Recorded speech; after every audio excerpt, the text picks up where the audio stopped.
do this for those of you who are new to the community and maybe new to the leadership. I want to introduce our chief, our Houston Police Department Chief Troy Finner. He is the head honcho of the largest law enforcement agency in the state of Texas. He leads over 5,200 sworn personnel and over 900 civilian staff members.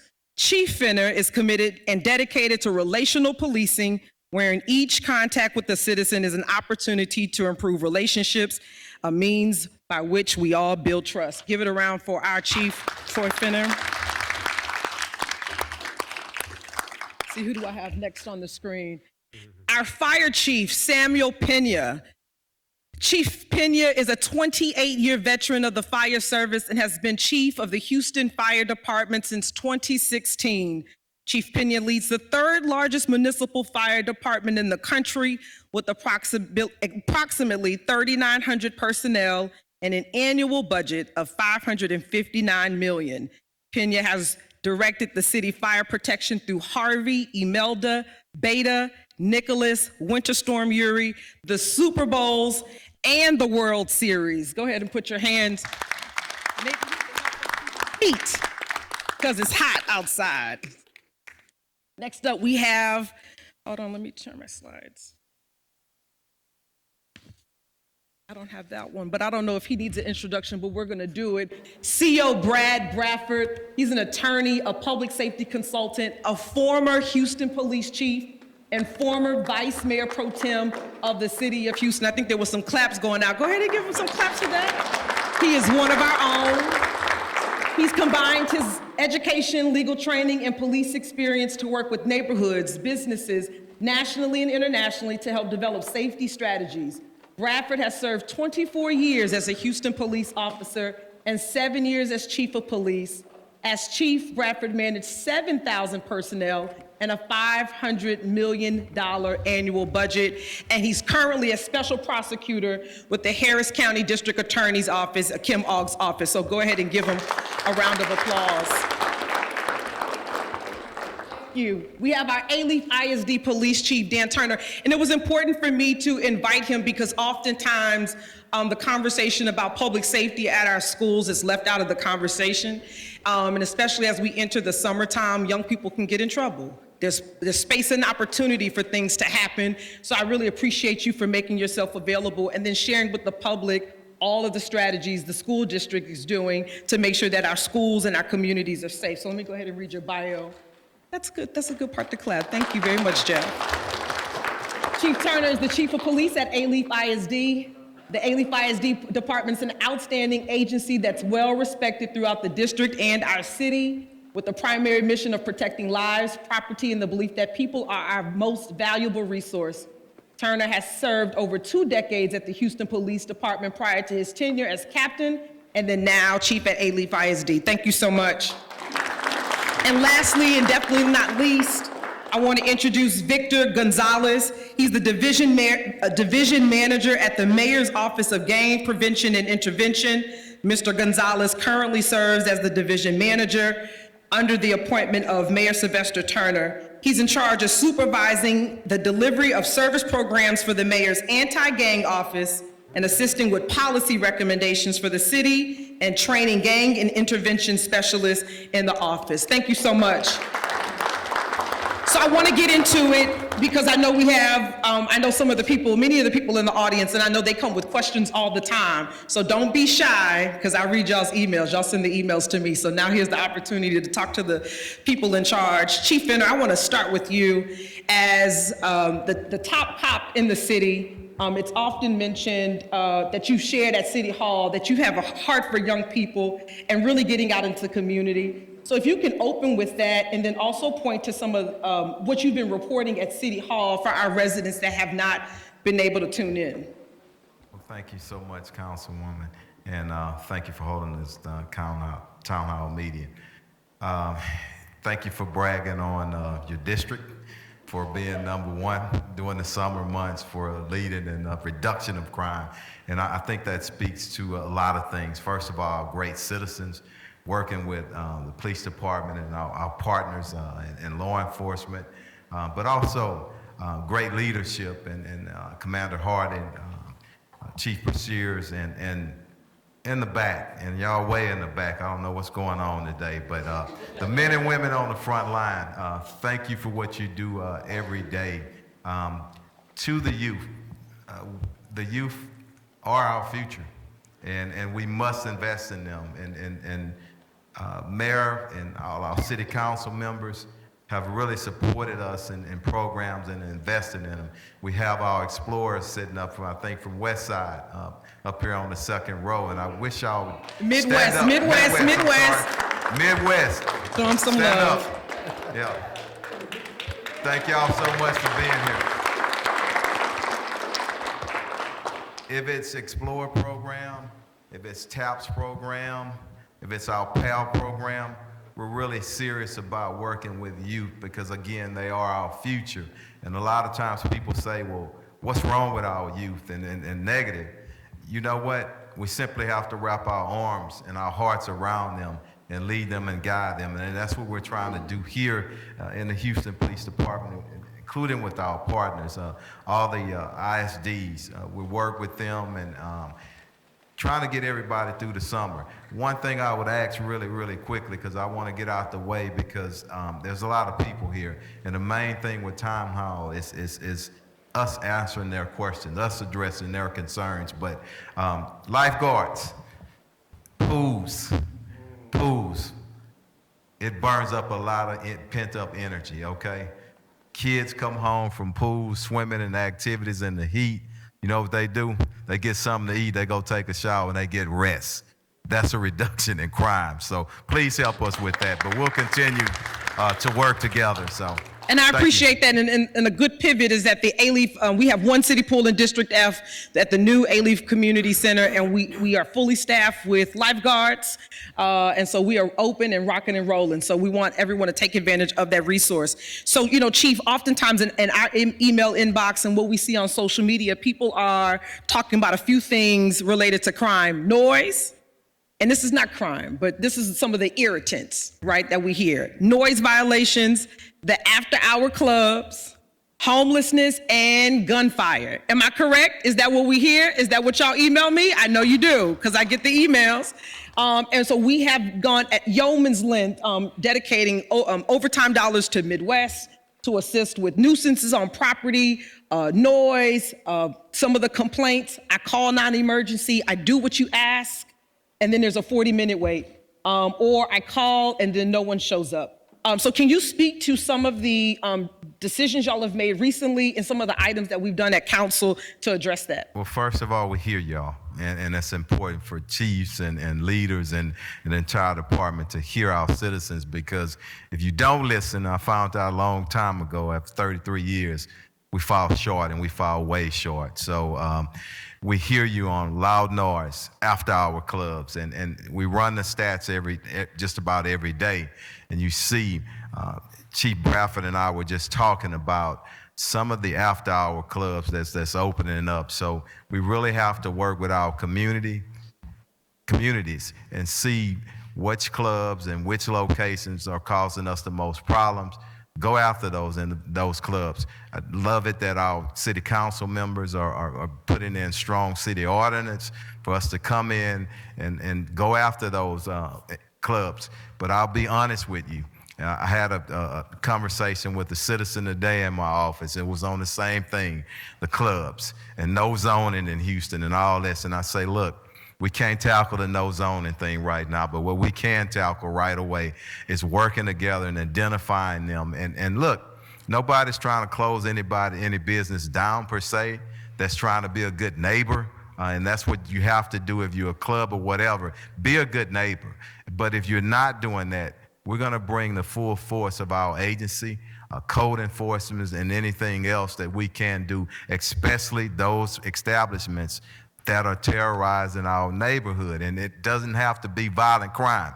If you can't sleep at night, if you don't have a good quality of life in your apartment or in your home or in your condo, that is terrorizing your daily life, okay? So we look at it as the same way as we do with violent crime. So we'll continue to work with you in trying to, improve the quality of life.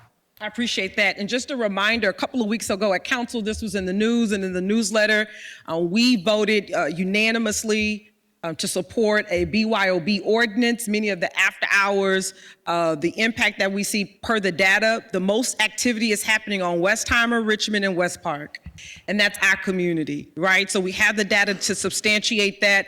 And I will tell you, as soon as that ordinance went, the phase one of the education went into effect, many of the residents sent some notes saying that they didn't hear the same amount of noise. They saw some of that mitigated. So we have much more work to do, which is good. Thank you, Sergeant Hutchison, for all of that and sending your staff out there to follow our requests. But I want to pivot to CO Bradford. You know, oftentimes people say, you know, HPD's doing their job.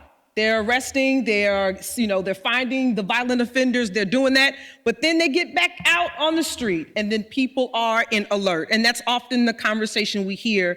Could you provide some context and how the legal system has to work in tandem with our law enforcement agency? Thank you, Councilmember Thomas and District F. Chief. Invitation on the west side on behalf of our District Attorney, Kim Mark. We're pleased to be here. But let me begin by saying that public safety is a community responsibility. That means that citizens, businesses, faith leaders, police officers, the district attorney, and judges play a critical role in keeping our neighborhoods safe. Their roles are intertwined. We must work together. We must prioritize what is important and what we want to utilize our limited resources on. And as an example, there are 86 law enforcement agencies in Harris County. Yeah, I didn't know it was that many either. During my police chief days, I thought there were about 30.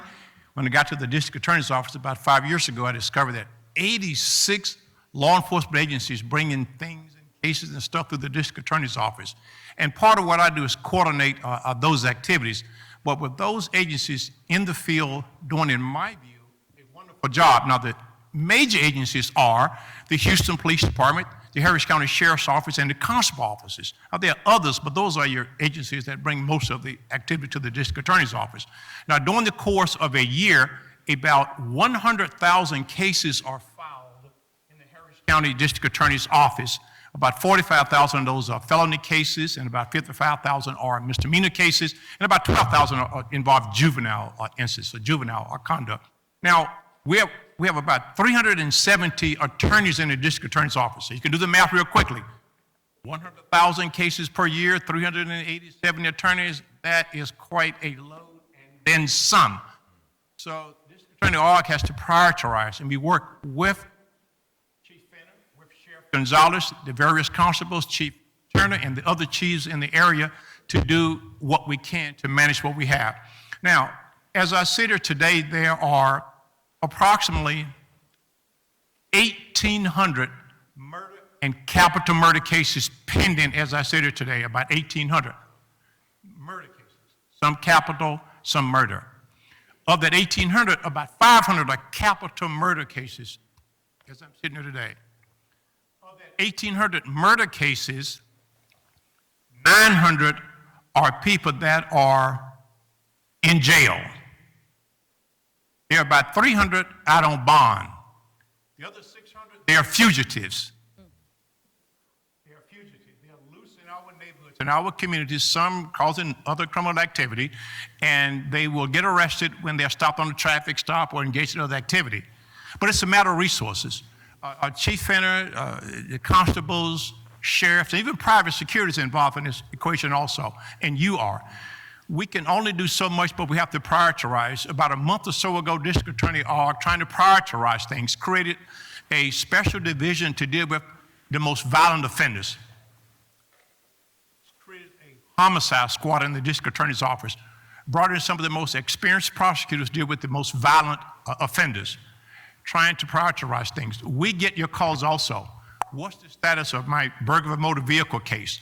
What's the status of the criminal mischief case? Those cases are there, but we have to prioritize. We also get the issue of criminal trespass, homelessness, people with addiction, all of those things that law enforcement and you in the neighborhood as business owners, faith leaders, etc., you're working with. I'll say this and I'll yield. When we try to prioritize what we're going to deal with, 100,000 cases per year, we look at the most violent offenders. Then we look at what are the crime drivers. What is really causing crime in Houston, Harris County, Texas? You mean I've said all that? That mic hasn't been hot? Do I need to start all over? No, it's good. No, it's got it. No. Okay, thank you. Thank you kindly. But now, what are the crime drivers here in Houston, Harris County, Texas? Domestic violence. Yep. Domestic violence is one of the main, unfortunately, one of the main crime drivers here in Houston, Harris County, Texas. And we have gang activity. There's a lot of gang activity, a lot of crimes associated with gang activity.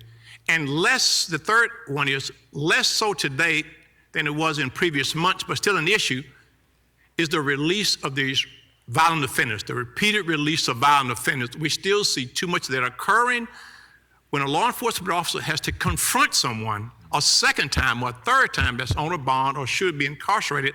That's a danger for the law enforcement officer having to confront that person again, because they're more likely to be prepared and resist with violence, and that person is permitted to wreak havoc on the community and bring about other victims. I said that, Councilmember, I'll yield and get to the Q&A section, but that is kind of a 40,000-foot view of some of the things that District Attorney Ogg and the support staff is grappling with there in the office at this time. And you raise really good points, and I appreciate that. And I want to repeat some of the numbers. My students in the room, so y'all should be taking notes. Thank you very much. But he said 1,800. That's a large number. 1,800 for capital murder. No, 1,800 murder cases and 500 are capital murder cases. 500 capital murder, 900 in jail, 300 on bond, 600 are fugitives. Yeah. And most of those offenses are violent. So I think in terms of context, when we're looking at crime in the community and the obligation our agencies have and the legal system have as active citizens, and you're active because you're here today, I think, this should encourage you to take a much more active role in civic engagement. And so, and to pay attention to what's happening and for public and appointed officials to make sure our law enforcement not just have the resources, but the right resources, because particularly in low income neighborhoods, where are they going to go back to? And we have to consider that for those who may not have those resources. You had mentioned something about the young people, which I think is really important when I really want to pivot to Victor and Chief Dan Turner. He mentioned all of the gang activity, and I will tell you, growing up in the 80s and the 90s, I just thought gang activity stopped then. That was something that was a fad, it was a trend, and then it went away. People grew up and changed their lives. But because you have an established office and you and your team are actively in the streets, you have a different story. So can you help color in the lines from what Chief Bradford had mentioned to us?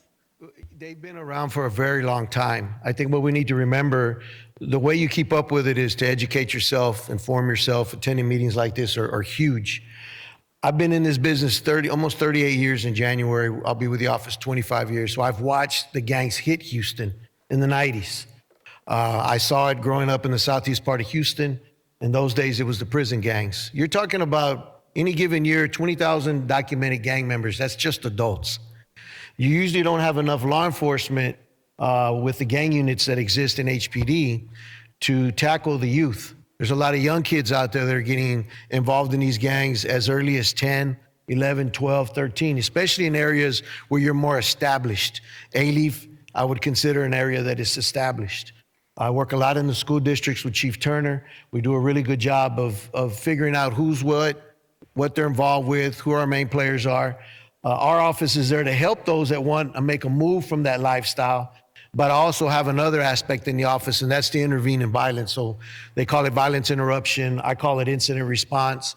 We're getting in the middle of issues that may be shootings, some may be fights, very low key. I don't make a lot of noise. You won't see me a lot on TV. I just don't like to move that way. For me, I have tried to position myself in the office as the middle ground. Right. I'm the one that bridges the gaps between those troubled kids in schools, those active gangs or gang members and law enforcement or criminal justice agencies like probation and parole.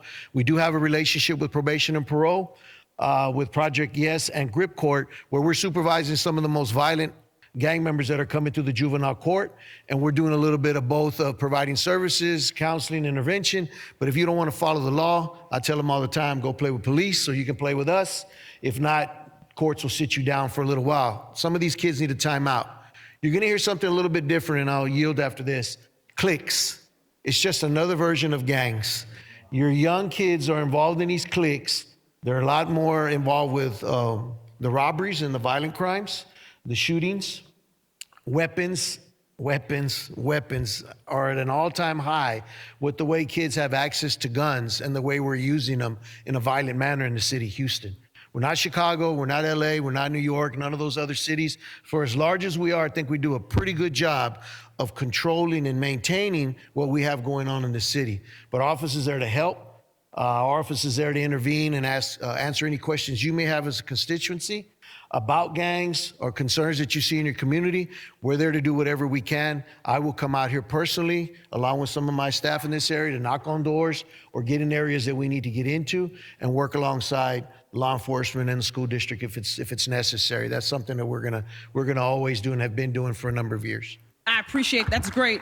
And I appreciate that because I remember, and just as a housekeeping, if you have questions, because my brain is moving just as fast with this information, raise your hand. Our district F interns will put a card in your hand so you can write a note, and then we'll open up Q&A with the mic in the hallway, the mic in the aisle, excuse me. So I remember when school opened back up, and Chief Turner, I'm gonna pivot to you.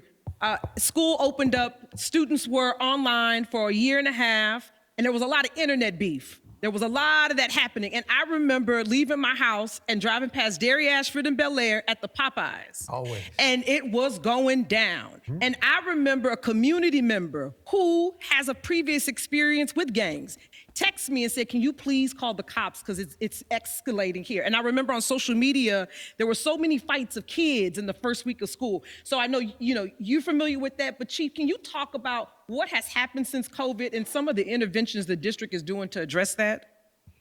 Well, one of the first interventions that, well, first of all, I'd like to say that we have over 40,000 students and 5,000 employees that's in a 36 square mile area. That's larger than most cities. And with our kids, we want them to learn, and we don't want to police them. But we do, the ones that need policing, we do. So if you need to be arrested, then we call Chief Bradford's office. If you want to get a real good education, then we do intervention before enforcement. But to chime in on Popeyes, that corner now belongs to Chief Dan Turner. That's my corner, took it over. But to get to that point, the school board and the superintendent made a decision to close all off-campus leaving during hours. And I'll be the first to tell you that we had hundreds of kids leaving all day. And there's no way to keep those kids on campus without a policy introduced by the superintendent. And that policy has been introduced, and we're enforcing that policy. And the campus administrators are required to keep their kids on campus. So if we can keep 1,000 kids, because each one of those large high schools have over 3,700 kids, if we can keep 1,000 kids from each one of those high schools from leaving, then that's one of the best success programs that we have. We have other programs like family engagement, our social workers, our media relations. We deal with parents, we have parent night. So we are involved with these kids, but the parents aren't involved with their kids. So I've been in A-Leaf for over 30 years now, and I have my kids grew up. They graduated from ELSIC. Two of them came back as teachers, and now they've moved on with their life.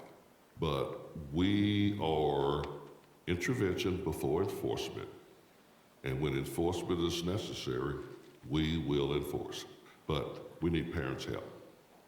We need the parents to come out, walk through the schools, and we'll show them what their kids are learning or what their kids should be learning. And it's not learning how to be a gangster. We don't teach that in A-Leaf. And Chief, you bring up a really good point. I think there was some applause there. We can go ahead and give him some applause.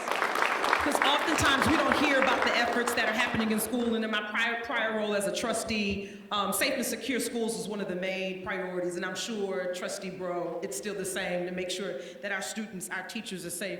So there's 2 points I want to raise to that, just to make the connection with keeping the schools open, and particularly gang activity. Many of us were at the opening of the Alief Neighborhood Center on January 14th of 2023. It was a sight to see. It was amazing. We are a gem in the city, and we continue to be that. Within 5 days of that opening, gang activity took place where they destroyed the bathroom in the garage. They spray painted gang affiliation all over those beautiful markers, and we had to quickly clean that up. I called Chief Turner and was like, we have to figure this out, because once they leave school property, they're on city property. And I was meeting with the staff member at the time at the center we were having a staff meeting, and a fight broke out. This was Friday at 3 o'clock. It's a beautiful day. A fight breaks out, and I run to break up the fight. I'm literally tussling with kids to break up the fight with 2 other adults. And fire and police shows up, and the young, I think he came from AMS, he was 13, it was a bullying incident, and the Houston Fire, I think it's 76, pulled up, and they said, hey, what are y'all doing with security? This is our 5th time here. And we had just opened up within 5 months. So this is a good pivot to Sam Pena, because oftentimes when we think of public safety, many of us don't make the connection that Houston Fire is right there. When that 911 calls for a violent crime or there's an offense, Houston Fire is right there offering services and treatment to those that have been injured. And so can you talk about some of the work that y'all are doing to make sure that we're safe in our communities, but also broadly how we're prepared for hurricane season, this heat, making sure that the resources on the west side get over here? Absolutely. Councilmember, first of all, thank you for setting up this forum. This is important, and for your advocacy for public safety as well. And you're absolutely right. I mean, the impacts and the ill effects of all the items that have been discussed here by law enforcement, most of them will require a response from the fire department in the EMS capacity. And for the Houston Fire Department, it's a busy system. In 2022, we ran about 384,000 calls for service.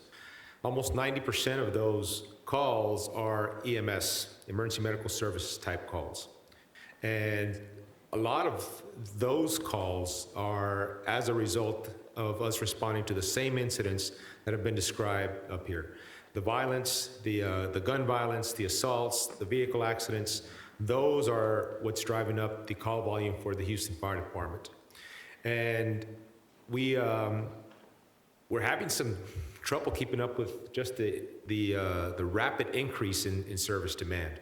We've seen an increase in call volume of about 17% over the last 6 years, primarily in EMS type calls. So that is what we've been focused on in the last 6 years, in adjusting our deployment models to ensure that we're sending the right resources to the right calls. We have a very inefficient system that was built years ago that we're trying to reconstruct.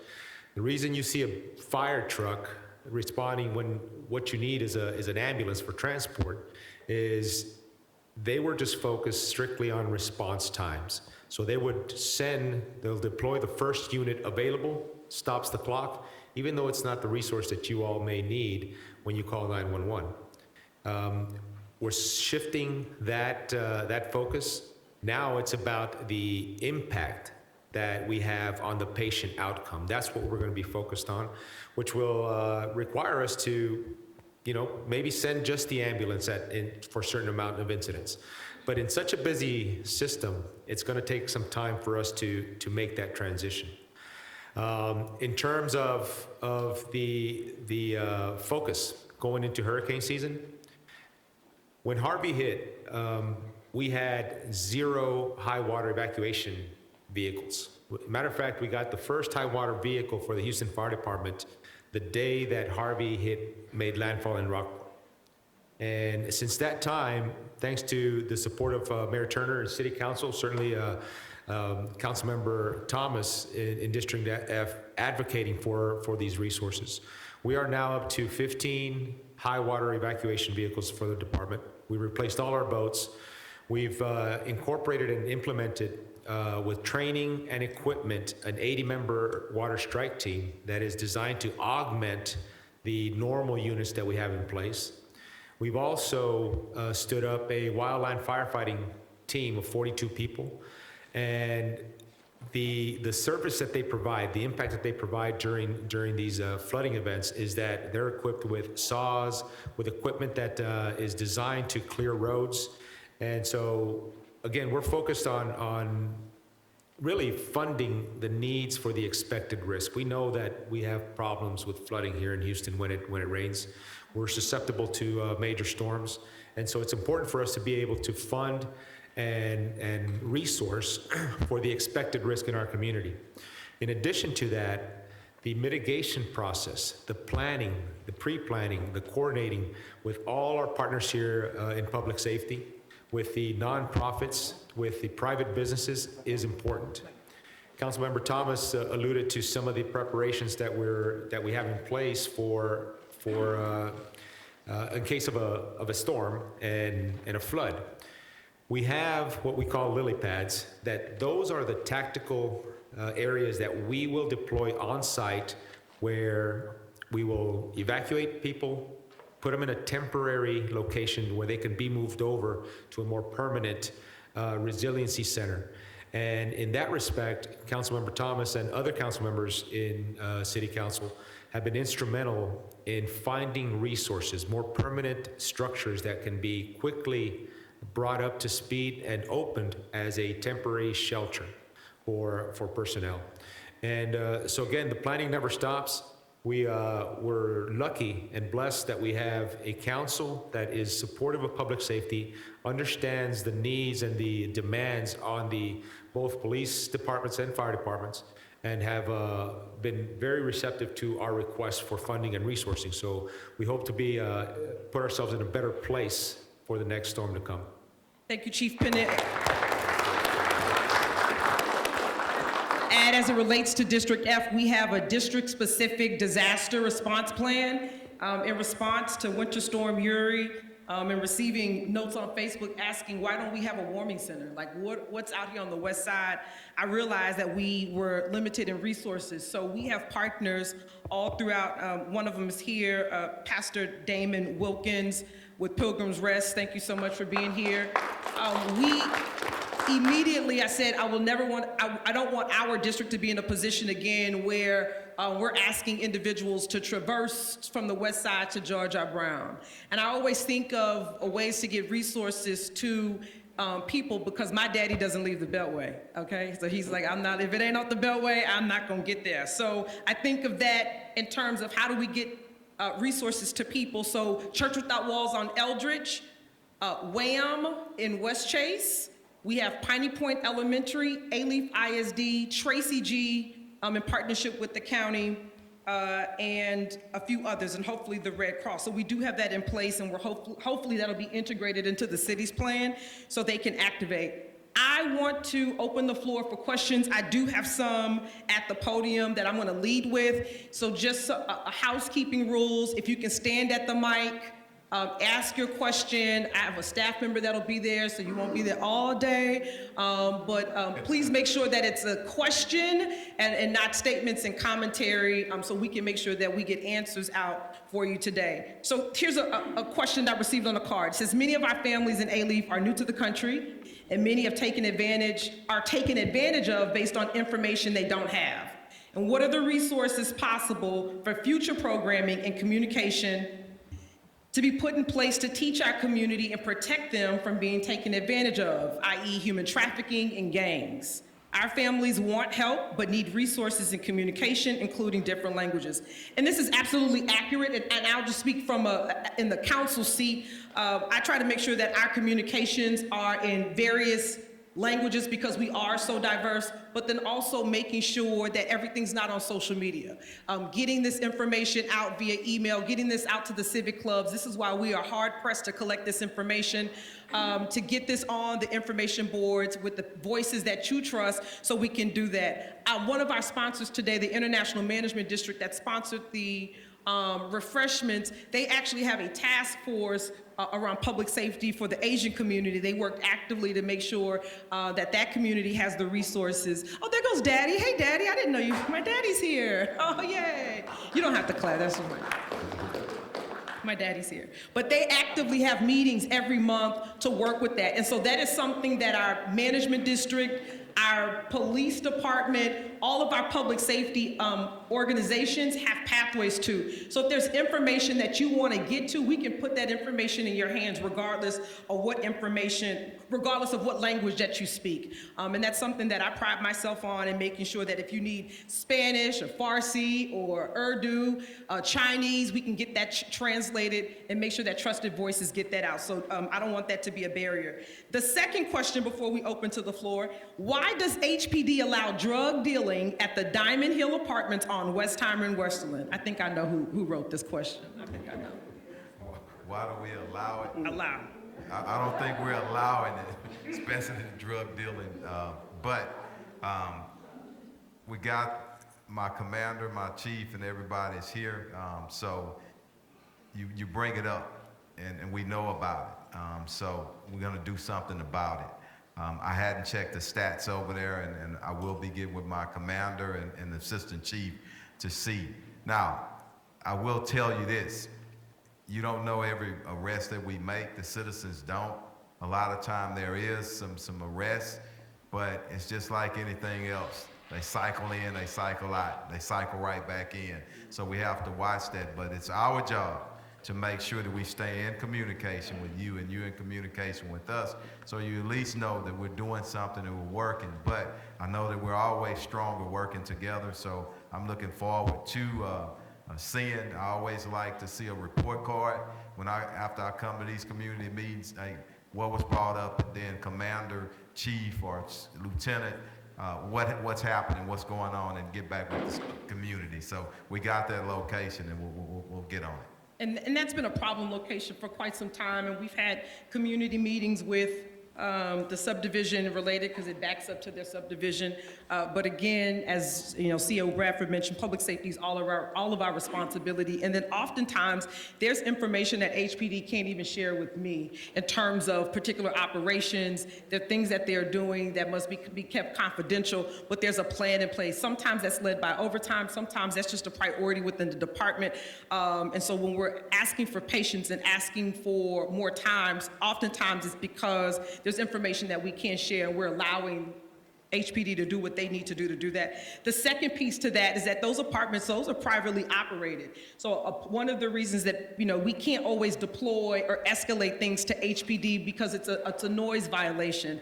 We have to focus their attention on the very serious issues, but as chair of housing for the city, having a relationship with property owners has been beneficial in our community and beneficial with mediating some of your issues, making sure that the gates are fixed, making sure that there's lighting on property, making sure that they're dumping the trash that's on property so families have quality of life leads to a lot of that. And so if there is a multifamily property that you are curious about, first, we're going to ask you to call 311. 311 is a call center. It intakes the information. They're not going to solve your request. It's a call center. It documents the information. And then feel free to send it to the office so we can escalate, get this in front of the right department so we can address those issues. Go ahead. If I may, just to piggyback on what you're saying there, the mayor has established a task force, Yes. an apartment task force, to look into just these issues that you're talking about, because it's more than just a crime problem.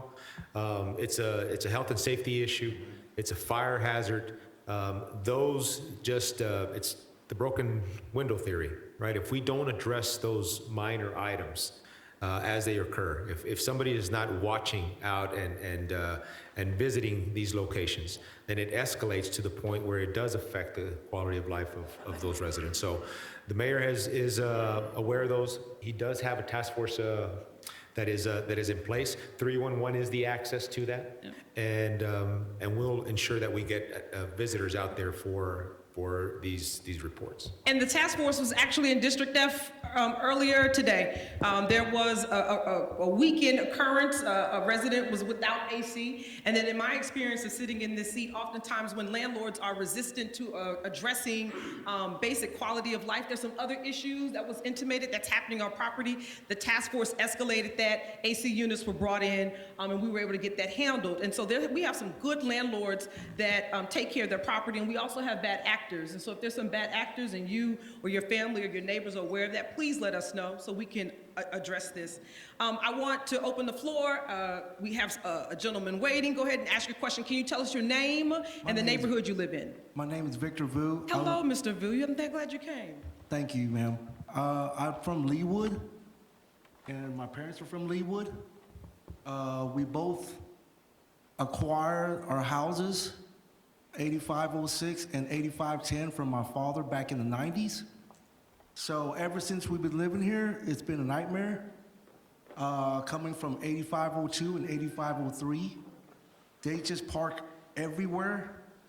They don't park in the front curb, they just park in our front curb, they park on the other neighbor's front curb, and they'll park on the other neighbor's front curb. And each one of these household have at least 5 to 10 cars, at least a household. So when these guys do this, my roommate come home, he can't even park. He goes knock at the door, they pretty much tell him, If you have a question for any one of our panelists, yeah, I got a lot of let's- You want some action, yeah, I get it. yeah. Look, Listen, it's been going on for over 6 years. I got it. All right? Let me address, you get that address and go ahead and let's see what we can do on that. Definitely not a good neighbor, okay? And we I gotta mean, bring I it got a to lot, compliance. and my other neighbors aren't even here to testify because they're not even home from work yet.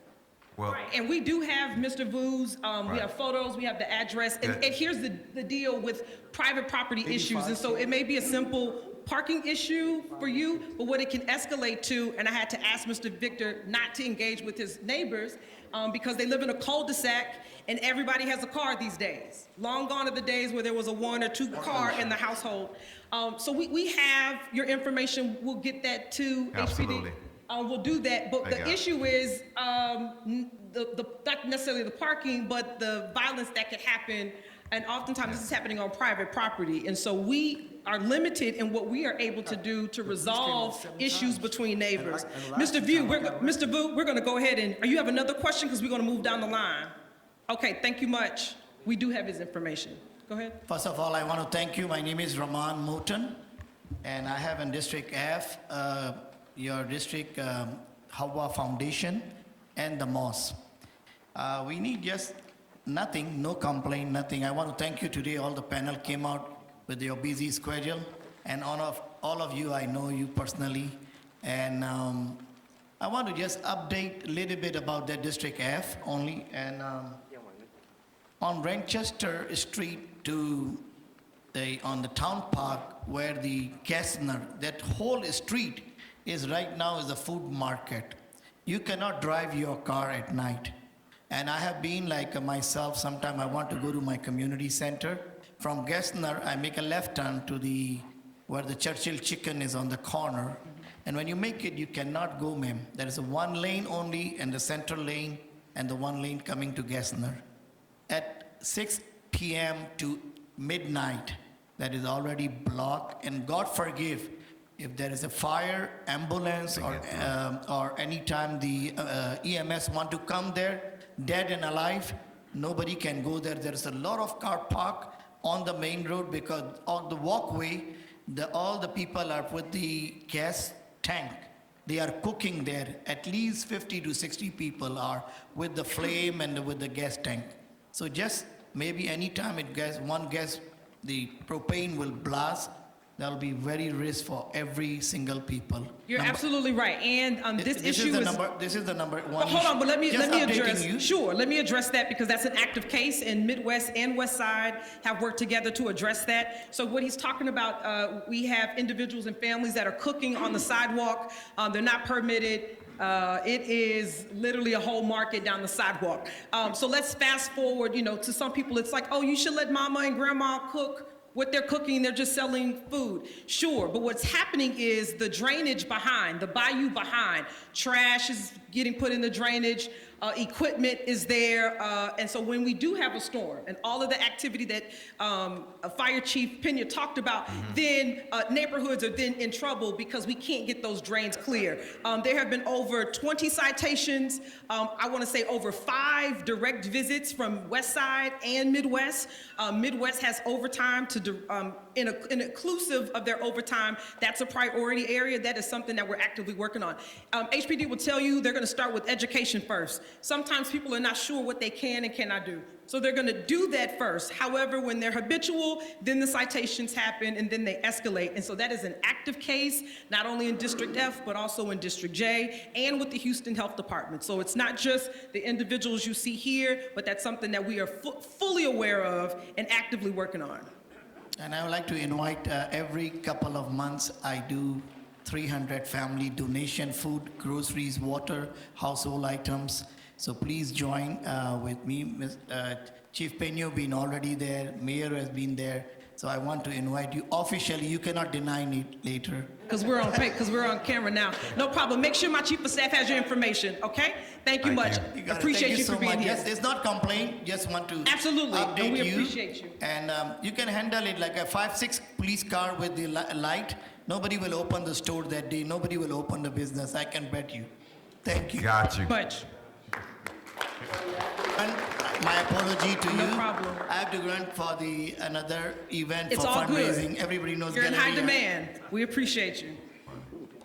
Hi. Hello. My name is Nadia Tratanko. I live in Tanglewood. There's several of us here for the same issue. There is a house, this is the same thing as that first gentleman spoke, on the corner of Richmond and Gessner. It's 9666 Richmond. The owner rents it out to students, and there's anywhere from 12 cars on up. I don't know how they can fit that many cars on one lawn. I mean, it's on the sidewalk. They put trash out. There's been a sofa out there. I mean, it's just horrible. And there's sewage running. And a lot of the neighbors, I mean, it's all over next door. It is. Have commented and tried calling the city, and it just seems like nothing's being done. Well, we have a lot that's happening on that corner house. That's an active case, and I'm on Nextdoor sometimes too, responding to those. Sorry? I'm on Nextdoor sometimes responding to I some know. of those statements, and so making sure that people have accurate information. So on Richmond and Gessner, there is a corner house, just for those if you didn't hear her, and someone's using that house as a lodging facility. And so these individuals would not necessarily initiate that. That is already routed up to city legal. And just a caveat for those of you that don't know, deed restrictions are really important. Tanglewood is so unique. They have 8 sections and 8 different sets of deed restrictions. So it takes us longer with city legal to work through some things. Veronica Hernandez is in the back. Veronica, can you wave with the Mayor's Office of Assistance in the Department of Neighborhoods? She can give you additional information on what's being happened. City legal has responded. We've shared that information. I don't want to publicly talk about what's happening, but that's been escalated, and they're working through that. And so if you have homes in your neighborhood that are not being used for single-family use, definitely report that. But we also need a copy of your deed restrictions, which is important. We had this workshop April 29th to talk about the importance of those deed restrictions to keep our community safe. So Veronica in the back can give you additional information, but we are working through that. Health Department, City Legal, and Houston Public Works. So that's an active case. Right, thank you. No problem. Thank you. Thank you.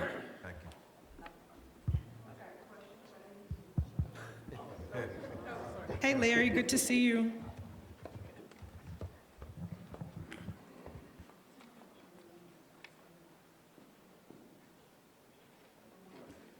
Larry, you have the floor. Okay. Yeah, Wait, yeah. see if you were going to go through those yet. No. All right, a couple of questions I have. One brought up about flooding. One of the local issues of flooding in neighborhoods is due to the drain systems being clogged.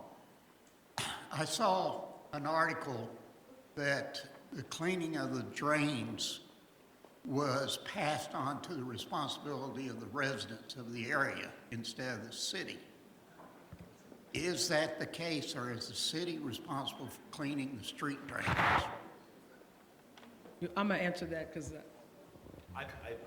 So you're correct. It was initially made the responsibility of the owners, but I think that's gone back now. The city's taking some responsibility for that, right? not yet.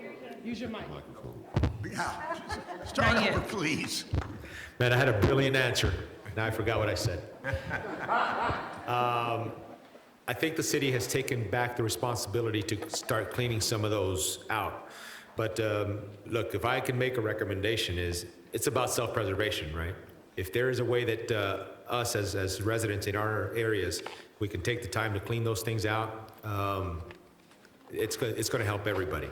But I believe that the city has now taken that responsibility to clean the main ones out. It's coming as an ordinance, so you're There you go. right. So when we, at the city level, when we say drain maintenance, we're talking about the structure of the drain, making sure it's not cracked, that tree roots aren't rotted there. When we encourage residents to clean their drain, litter, debris, to make sure that your landscaper is not blowing leaves, that they're actually bagging this up, especially for open drain concepts.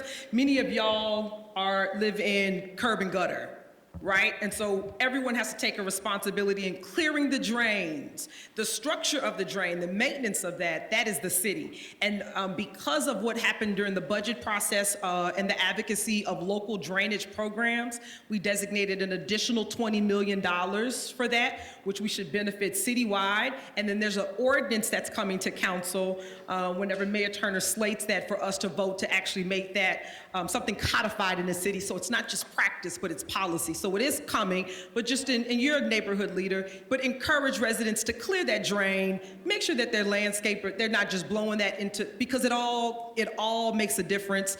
And when water is not draining appropriately, then people are cause for concern. Fun fact, city streets serve as secondary drainage. So when you call and say, my streets are flooded, it's on purpose. That means it's not in your home.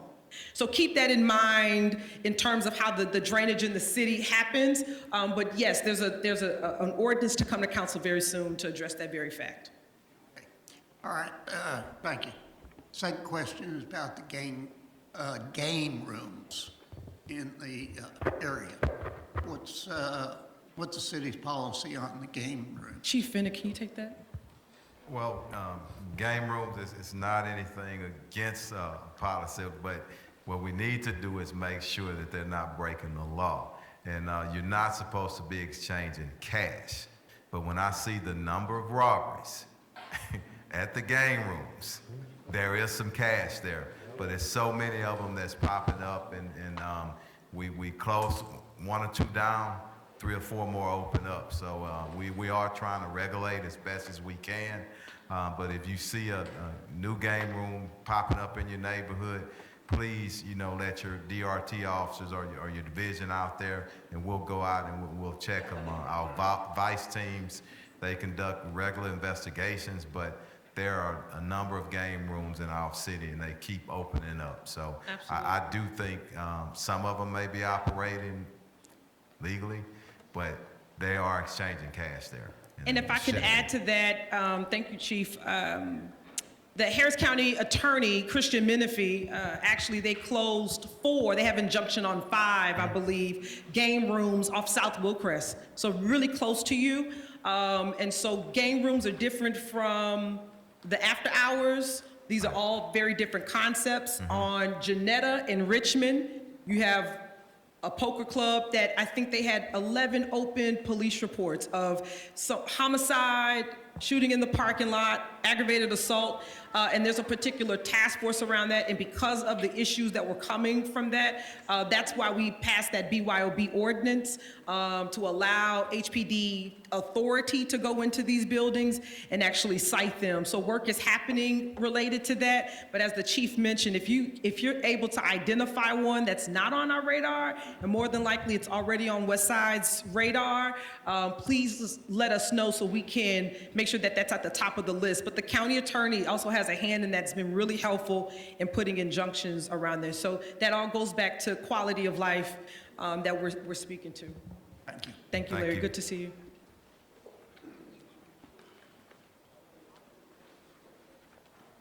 Good evening, Councilmember Thomas. How you doing? I'm Antoine McHale. I know you're probably tired of me with the issue with the noise issue with Omega Fire Ministries. I've been in talk with Isaac, basically your previous chief of staff, Ms. Duncan. Basically went to city council about it, and he turned it down a little bit after that. But it's the constant boom, boom. I haven't slept past 9 a.m. on a Sunday in 3 years. And I've been speaking with him. I have over a year's worth of text messages trying to talk to this guy. I've got him as high as 77 decibels from my property line. And he refuses to turn it down.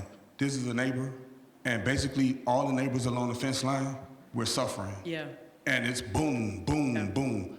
Sergeant Parkinson, he sent me an email today. He said he went there today, and it was just basically saying that he was in range. That's impossible. Because the bass comes coming through your house, shaking your fixtures on your walls and everything else. And I'm just trying to figure out, since they got it wrong again, can we find a resolution going forward? Either somebody, do I have to hire a private investigator? Or can we get some compliance monitoring like we do the nightclubs and stuff? Because this guy is a nuisance. No, you're absolutely correct. And we have strengthened the noise ordinance to speak to that particular issue. And Chief, I'm gonna pivot to you to talk about what y'all have been doing around noise. But here's the challenge. When that's happening and then you call non-emergency, right? You call non-emergency, and by the time they get there, that offense may be over.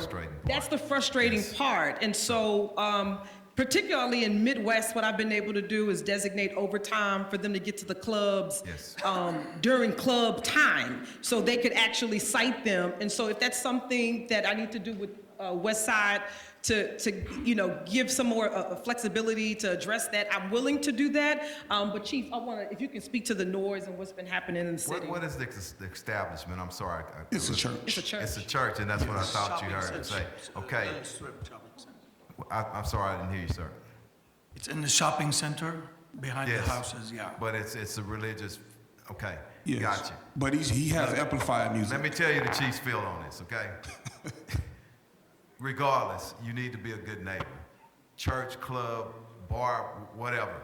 You need to be a good neighbor. So we will look into that deeply. It shouldn't persist, okay? And once you've been a good neighbor and you go over there and you talk to them, so there are different codes and from daytime and nighttime, it gets a little bit, frustrating. And the main thing is when you call, it's a lower priority call, okay? And we're short, and this is not an excuse, this is a fact, okay? But what we need to do as a police department, we have our DRT officers, that's my DRT sergeant right there. We need to have a meeting and set up a meeting with this organization, with, I don't know, if you say it's a church, they need to abide by, the law, but they need to do the right thing, especially if it's a religious group. They need to do the right thing, and we need to all work together. So I think that we can get something done. We'll set up that meeting, and if they don't do what they need to do, we'll use whatever we can do within the law to enforce. And this okay? is almost a year. This has been going on 3 years for me, and he's been there a lot longer. Well, since you came to council, Since 04 and complained many times. I met lots of officers in the parking lot, and nothing happened really, and I give up. Well, don't give up on us, and let's all work but together. the top cop is here, so don't you worry. Okay. The top cop is here, don't you worry. And they got to report to me. I always have a report card after a month. Okay, Yeah, within a so month. and my chief of staff will follow up to make sure we have accurate information. So here's a question on the card. Prostitution, as you may already know, has been an ongoing issue in the Southwest Houston area, especially the Bissonnette corridor. There have been instances where activities have occurred on private property, and they've trespassed on private property as well. What's the city's short and long-term solution? Short and long-term solution. Let me tell you something. As chief of police and a so-called leader here in Houston, I'm not feeling good about that. This is a problem that has persisted year after year after year after year. But let me say something. I am so proud of everybody coming together council members putting money in, the mayor's, he called me personally and said, look, Chief, we're gonna have to do something about this. You know, this is an area, the Bissonnette corridor, where you guys and you ladies, when y'all drive by, you can see it openly. Yeah. Now, there are some challenges, okay? Because the court systems and the backlog and everything, sometimes you don't want to go after, and certain judges won't, if you arrest a prostitute, they let them right back out. I'm all for trying to service people and helping people, but if you're part of the problem, there has to be some accountability. We know that the Johns, a lot of time, it's a felony now. So we are actively enforcing, but under Chief Commander Reese Harden, designs and blocking off streets. So I don't know the last time y'all been out there, but we have seen remarkable improvement. But the problem is we've been there before. You set in some overtime programs and you do an initiative and you hit them hard for a month or so, and then it's right back. So the challenge is for us to sustain this success. So that's what we're looking at right now. It's gonna have some additional funding, but all of us working together. One good thing that we did, the meetings that we had thus far, we brought all those service industries in. We need everybody. It's just not the police, okay? We need people to come in to help, a lot of social service providers to come in, and we're working as a team. So we're taking over that area, and we want it to sustain, okay? And this is a really good question, and I would like to get Victor and Chief Bradford to chime in on that in terms of the district attorney's position and what's happening around prostitution, human trafficking, and then also how that's connected to some of the gang activity, because it's oftentimes when we hear trafficking, there's an international face or there's a story we paint that people are being brought into Houston, which is accurate. People are being brought to this city for trafficking, but they're also connected to what's happening around gang activity, runaways out of the school system. All of it is interconnected. So Chief, could you offer to that as well? Sure. If there's any positive side to what we reference regarding gang activity, it is that it is learned behavior. That's the positive side to it, if there is a positive side. Because if it's learned behavior, that means we can modify it, we can change it, we can correct it. Because a lot of the young boys and girls, adolescents, teenagers, young adults, they've learned that way of life and they've made a decision to engage those activities. We as adults can and should do things to help change that behavior. Understand that human beings all over the globe respond to two things, generally speaking: incentives and rewards, sanctions and punishment. See, what are we recognizing and rewarding? What are we sanctioning and punishing? Young people gravitate toward recognition, need for attention, structure, accountability. Now, having said that, this issue is complex when you look at human trafficking, prostitution, when you're trying to work through the people that are on the street that you see physically on the street. Are they real solicitors, or are they victims themselves of human trafficking? And when you start trying to cut through that, you learn that some of them are victims themselves. And in the district attorney's office, what we try to do, working with law enforcement, we try to determine, is this particular person on the street someone that is soliciting, or is it someone that is a victim of human trafficking that needs assistance and needs rescuing themselves? More often than not, we're learning that human trafficking is driving a lot of this, and sometimes it's gang activity related. But it's easy to say, you know what, let's grab, generally speaking, it's girls, but not always girls, off the street. That's easy to do, but you grab the victims and the real felons, the traffickers, they take a free ride or a free walk and they get some other girl and, you know, imprison her and get her to do the work. So it's complex. We do what we can, as has been mentioned. The last legislative session, the Johns now, the solicitors, they can be charged with a state jail felony. But again, that's not a serious charge. It isn't. But the trafficking is a serious charge. But those cases are hard to make. We use technology a lot to make those cases. If we can access some of the text messages, the email, phone calls, et cetera, we do a lot of that. But let's work together, and with the young people, know that, as I said earlier, public safety is a community responsibility.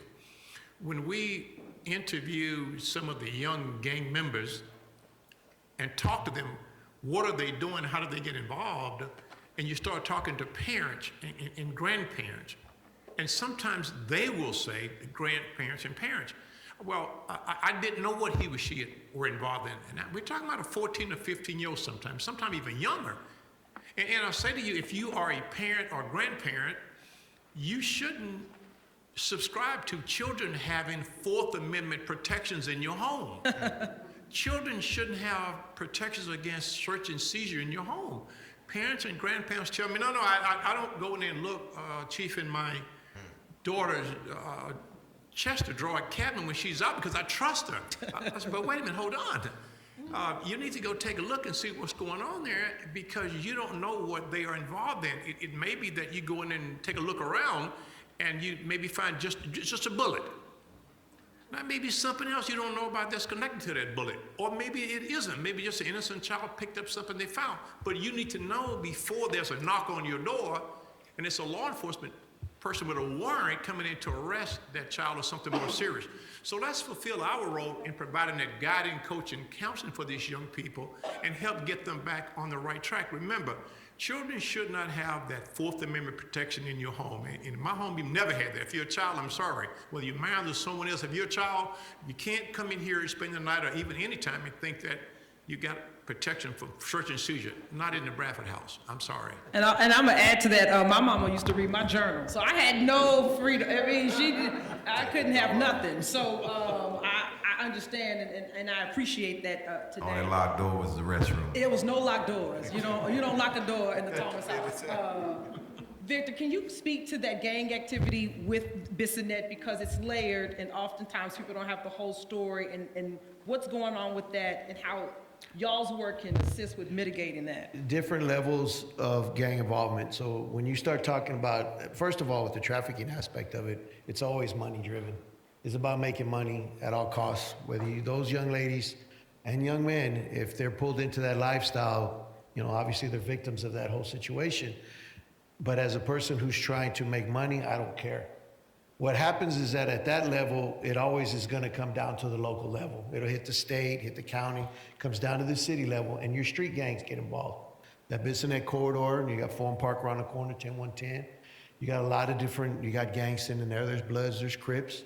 So you have them sitting in there, and that older generation of men that are out there and some women are involved in that. What I'm watching now, the trend for the last maybe 3 years that I've watched, is my 18 to 25-year-old adult males are getting caught more and more closer to the border because they're assisting with smuggling immigrants from the border up. They're getting anywhere between $3,000 and $7,000 a run. For every run that you make, you're gonna get that amount of money. And anybody that's 18, 19, 20, who doesn't have a job, maybe has a felony background, and they're not very connected the way they need to be like the rest of us, they're gonna lead a life of crime. And unfortunately, in that situation like drug dealing, you're gonna get caught up in a situation where you connect with somebody who has access and they need you to transport, and you bring those folks to wherever the destination is, and we'll pay you for that service. I'm watching more and more young guys get involved in that. Probably in the last year, I can think right off the top about 8 of them that I know. And it was sad because 5 of them had already graduated, had removed themselves from the gang, but they had a baby and they felt like they weren't making enough money to provide. So they got involved in that. And by the grace of God, this young person wasn't charged, but he was interviewed. Homeland Security got him. They pulled him up. They caught him up in Arizona. And he's calling me from up there. And he's like, Vic, man, I got myself in a situation. And so we deal with those young ladies because we have situations where middle school girls get recruited. Social media is huge. Monitor the social media. There's a lot of grooming. There's a lot of solicitation online with these phones. You have to watch what's going on with the young people because nowadays that internet is just everywhere for these kids, and their eyes are watching things they're not supposed to at young ages. And we have to monitor what they're doing with those phones. There's help in the city with the prostitution up and down Bissonnette. We know a lot of the agencies that try to help those young women that are getting caught up in that lifestyle. But I also get caught up with gang members who are like, you know what, Vic, I need to change it up. My lifestyle is not where it needs to be. I need somebody that understands me, help me get where I'm trying to go. Vocational trade, jobs, GEDs, tattoo removal. We're trying to do those things to help those young people get away from that, those adults that want a different lifestyle. But at the end of the day, you gotta want it. I'll chase you for a little bit, but I'm not chasing you all the time. But my door will be open, you can knock on it, but don't come in with a bunch of foolishness. I ain't got time, I don't have the bodies. I only have so many bodies, and I'm in certain parts of the city for a reason. I'm in the high gang crime areas only. I'm like HPD, I'm strapped. I don't have a big budget. I work off probably a $1.6 million budget. It's nothing. We have partnerships and partnerships and partnerships. The only way I keep up. If there's ever a situation that you need, and I'll close with this, council member, is that if we need to do some education, if there's some type of format that we need to create through all the council members' offices, I'll start with you to be able to educate you on what certain gang signs are, what they look like, the certain colors, the rivalries, the alliances, to give you a better idea of what is in our city. Not to scare you, only to inform you. So I'd be willing to partner with you in a situation where we can create that format. I would appreciate that. That would be really helpful. We have two that are in line. I have two Barbaras in the district. I call them my Barbaras. I have Barbara Jean Kelly and I have Barbara Quattro. One's in A-Leaf and one's in Tanglewild. So BJK, let us have it. What you got? Easy. This is an easy question regarding flock cameras. I'm interested in flock cameras. Three-part question, very easy. For the uninitiated, would you please explain what a flock camera is? Number two, in the district, aside from HPD, what other entities contribute with their own flock cameras, like management districts, institutes of higher learning, big property? Who else has got them that's helping and feeding to y'all? And number three, aside from the obvious a license plate, what other clues can you get from block film? Oh my goodness. Really And good it's information. just- Chief, go ahead. Thank you so much. And I want to say thanks to all of our council members and for investing in flock cameras, okay? It's a license plate reader, but let me go a little bit deeper than that. They're connected, and we're connected to different agencies and entities. If your car is stolen, or if a car is reported stolen, or if it's in the commission of a crime, a flock camera not only gets the plate, you may have a vehicle that has a paper plate on it or the wrong plate.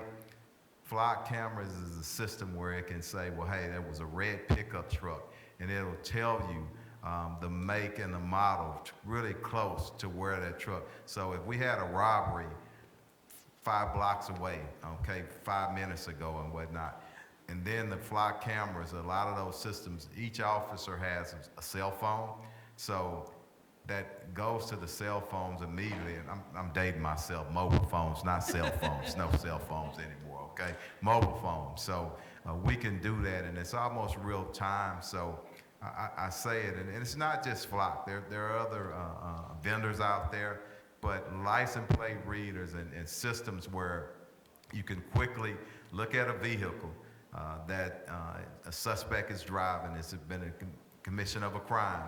We get that information and we get it in the field to the officers really, really quickly. So the chief wish and my ask, and flock cameras, license plate readers are just simple cameras at homes. We have city ordinance on certain businesses where we have to have cameras, but whatever you can do as a community, as a private residence, as businesses, get them up, because it's a deterrent in this sense.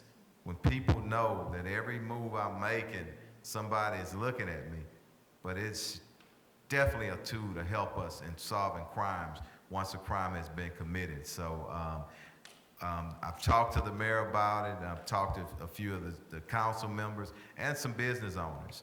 We really want, and I want to do just a really, really big PR thing where, I don't know what we're gonna name it, but we really need to put it out there, because the more cameras we have, our systems, if it's Flock or any other system, it helps with crime. It's some knockout work that's going on, you know, with us getting on crimes really, really quick and getting those bad men and suspects in jail. So. And I will add to that, partly it's one of the reasons why our crime is, the decrease is 21%, is because District F, and then we had, I think, want to say J and G. Yes. We were one of the first to come out, and our 50 flock cameras were installed October 2022. So we have 50 cameras all throughout the district. Partners that are adding some, Southwest Management District has some. West Chase is in the process, I believe. I'm not clear on International Management District. They are working to do so. We have some subdivisions that are initiating conversations on their own because they want their private residents to have the flock cameras. But we were one of the first to be fully installed and received some really good information from HPD and what they were able to do with those cameras. So I'm really proud of that. Don't ask us about the location, all right? Don't ask me that. Yeah, some of that stuff they can't disclose, but We don't want to. yeah, many good hits. You can ask. No, but we do have 50 in the district, we do. Yes, ma'am. Yes, sir. Hi, I'm John Langworthy, also from Tanglewild.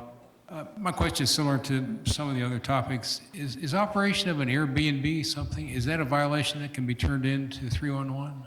So a very good question.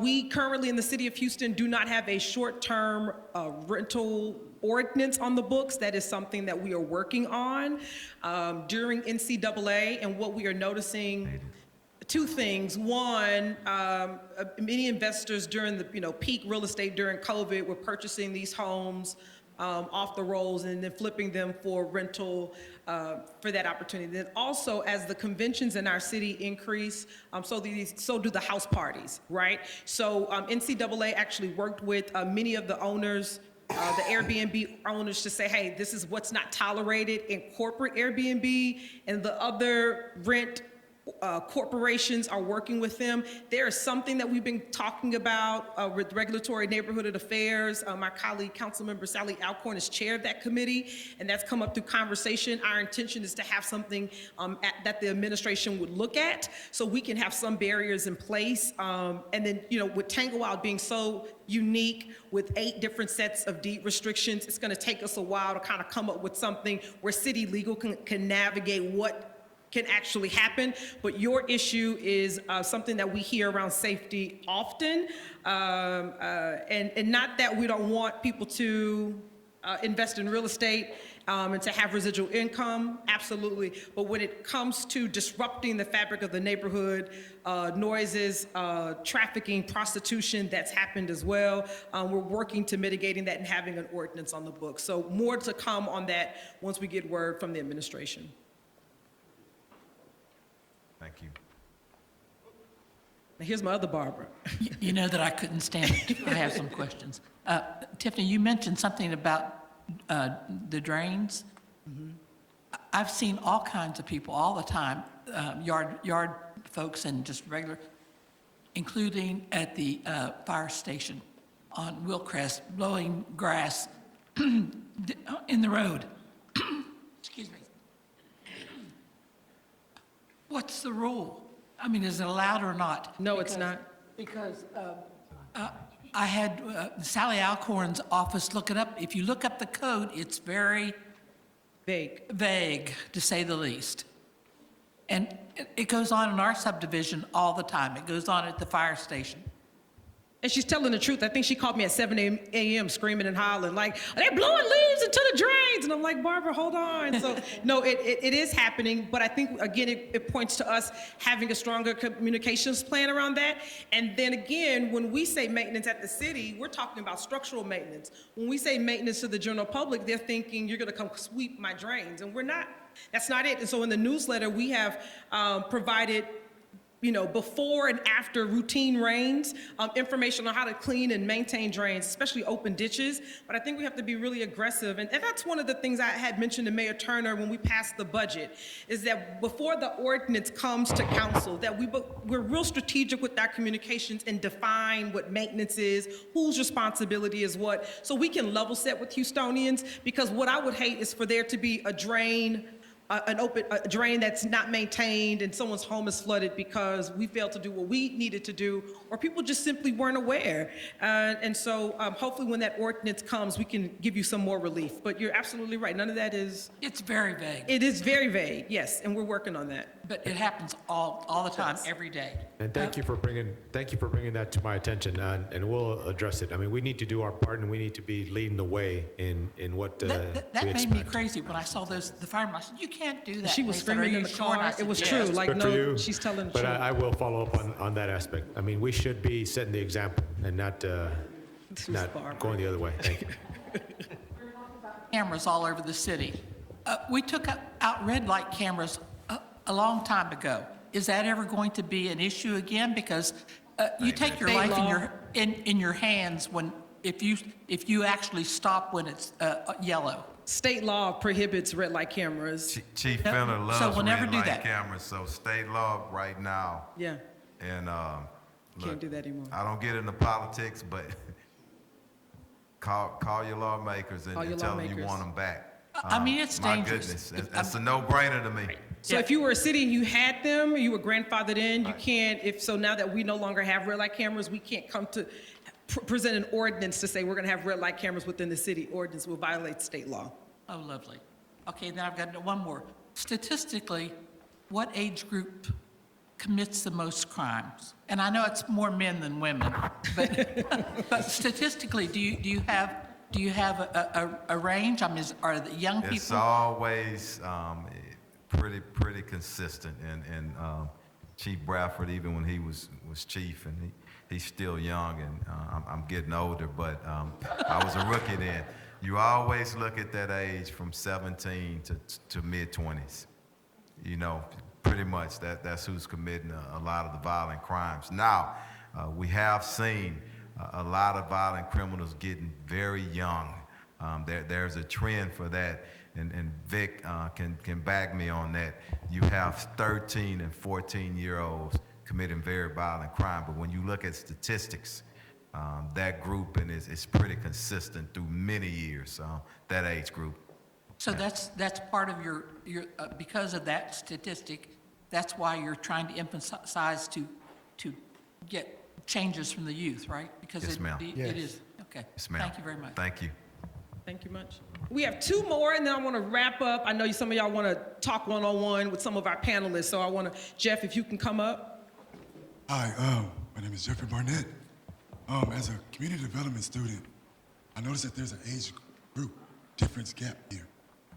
What are you, Professor Thomas, Councilmember Thomas, and the panel, what are you doing to get with the millennial and the Gen Z people? You can't ask me no question in my own, I'm just playing. So really good point, and my office works tirelessly to make sure that our partners, our young people are involved, and trying to offer resources to them. Oftentimes, the formats that I have to host things in don't work.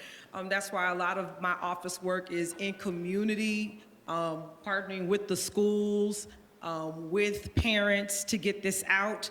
And you'd be surprised some of the feedback we've had. In the past, and Chief, I don't know if you remember this, so at the peak of 2020, after the George Floyd murder, we had a group of young people that wanted to do something, but they couldn't get downtown.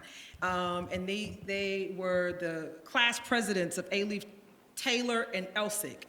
And it was supposed to be a walk of 50 people. And at that time, public demonstrations were being hijacked. People were getting hurt. And I called out to community and said, we're not going to shut your march down, but I want you to get organized, and we want to make sure that the young people have a voice. And I'll use my position to make sure you have a voice. And I did a call out to community, and what was supposed to be 50 people turned in hundreds. I mean, hundreds of people.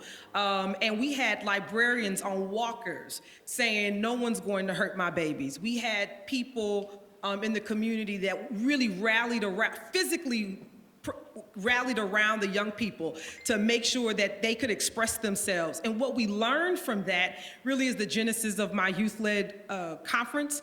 The reason why I have so many young people as interns running point, Tommy and Isabella are here, and so I'm intentional with that, but I can't do it alone. I need young people, teachers, trustees, law enforcement, parents, all of that, and where young people can see themselves in solutions, because I believe they have solutions, because they have a lot of information. And only because I talk to my niece, I know they have thoughts and ideas about what they want to feel safe about. So it's happening, but it sounds like you just gave yourself a new assignment. Thank you very much, Mr. Jeffrey Barnett, and we'll do that. I appreciate you. Yes, ma'am. Good to see you again.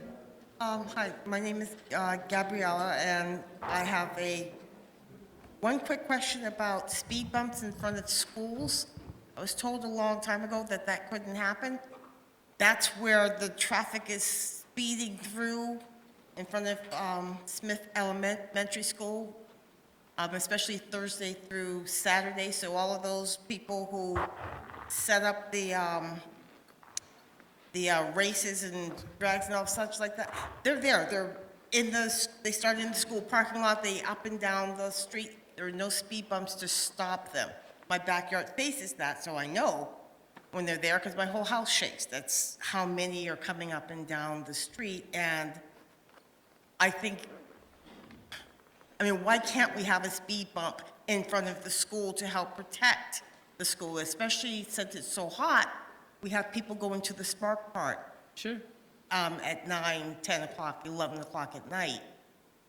And, I mean, it's just like near miss, every half hour. You just, All that noise, and people yes. yelling, and it's just.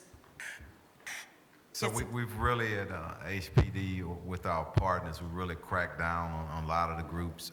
But, again, there's so many of them. And we'll continue to do that. But specifically to your question, to your specific, if it's a specific location, I don't know any law that's preventing. No, we have speed bumps all throughout A-Leaf. Maybe not A-Leaf just, do. we need to, It's an application, and Isaac can get that to you. Right. That's a simple application, all down High Star, speed bumps. Like I fund that, but I also want to give Chief Turner, because they speak, he can speak to a lot of the stuff, and even around Sneed, the traffic issue, the parking issue. We've worked with the police department to make sure that traffic and speeding is mitigated throughout, because it is a problem. But I've funded every speed bump that comes through, so we can get that application. I ain't got no money this year, so y'all got to hold on. Come out twice in the neighborhood, and Stancliffe has been X'd out so that we could Sure, not it's just a simple application, and we'll get this right. But that is not accurate that speed bumps are not allowed in front of schools. Thank you, because we need them. But Chief Turner, do you want to speak to that? Sure, that hasn't been brought to my attention because our schools usually are closed by 7 o'clock with all of their duties. But I will bring that to my night shift officer's attention, and while they're out patrolling, if they find or see of any incidents occurring there, they will address it. So I will talk to my commander about that tomorrow. Okay, well, I do have just one more concern. We had an incident a few weeks ago in my cul-de-sac. Somebody speeded through, came to a stop in the middle, ran out. They ran towards my back fence and such, and then they just threw a whole bunch of drug paraphernalia and weed and prescription bottles right on the edge of my driveway. Two of my neighbors were outside, saw this, saw the car, saw the person, knocked on my door to tell me, they put some stuff under your tree, you need to call the police, and they ran back to their houses. So I ended up having to call the police. The guy finally came out and such. It was several hours later. So in asking the questions, well, where were you, this and that, I said, do you live alone? Is there somebody else? I said, no, my son is here, but he's 25 and he has Asperger's. And he says, oh, I don't know what that is, and just went on to My concern, especially as a mother of a black male child, he didn't know what Asperger's was, and he didn't care enough to ask what it was. And that really bothers me because if, say, a Bothers me as situation well. comes up and police are go, Right. my son is going to completely freak and end Yes, up ma'am. being shot just because. Can- Unnecessarily. Go ahead, I Chief. want you to, this is very important, and thank you for bringing that to our attention. He should know. And if he don't know, at least educate yourself and at least be respectful and considerate to you as a parent. I want you to get with my sergeant. If you can kind of give us close to that date, we can go into our system and pull it up, and we can find out that officer. Give him a description of the officer, because I want to address that. I want to address that right away. We have training on that kind of, and that's the wrong response. Please And I make sure you get that apologize to you for that. information. Yes, ma'am. Absolutely. So it's 7:15. I want to be a good steward of your time. Can we go ahead and give our panelists a round of applause, please?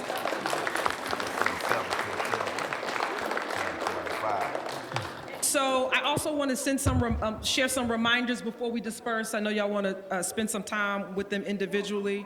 This is the start of the Summer of Safety series. So I want to thank you for attending. We're also partnering with Houston Fire on June 30th. We're going to canvass Beckford Place, but this is not limited to your community. Houston Fire provides smoke detectors at no cost to you. So we know as we get ready for the summertime, things can happen. If you need a smoke detector, there's a form for that. We can get that taken care of, and Houston Fire will install. And then we're also partnering with Houston Waves on July 16th, the day before my birthday, for a swim safety event at the new Alief Neighborhood Center. We have age groups teaching the basics so the families can feel safe swimming in their pools and they don't drown, because the data shows us that low-income and minority children don't have access to pools or the training to take care of that. So I want to appreciate each of you for taking the time and making this a priority, not just for me, but for the people in this room. So thank you personally from my heart to yours. And we go ahead and clap for that. Anywhere in the world, but they're here with us tonight. I want to thank HCC for hosting us, my staff, our partners. There's some resources here, Red Cross, and there were some other folks earlier. Please make sure you get that information. If you have not signed up for the District F newsletter, I want to encourage you to do so. We have a QR code. We're fancy.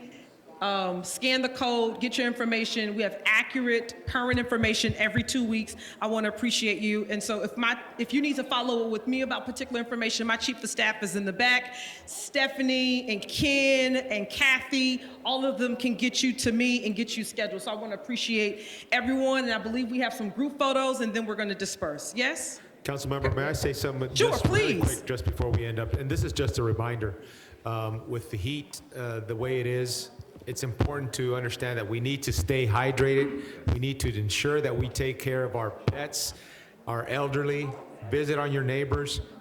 And if we have instances where the power goes out and you lose electricity and you run up your generators, please be very cautious on the proper use of those generators.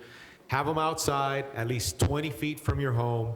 Do not bring them inside and turn those generators on. We just had a tragic incident a few days ago where a whole family was taken to the hospital. One, unfortunately, did not survive the carbon monoxide poisoning. It doesn't take much. Carbon monoxide is odorless, it's colorless, tasteless, and it can kill you in small amounts. So please be cautious of the proper use of your generators. And the last thing before I close, the Houston Fire Department is hiring. HFDcareers.org. We need 350 firefighters every year. Please let your relatives know. 18 to 36, if they want to serve their community, if they have the heart to serve, we would love to have them be part of the team. Thank you. Plus a $5,000 incentive, yes? $5,000.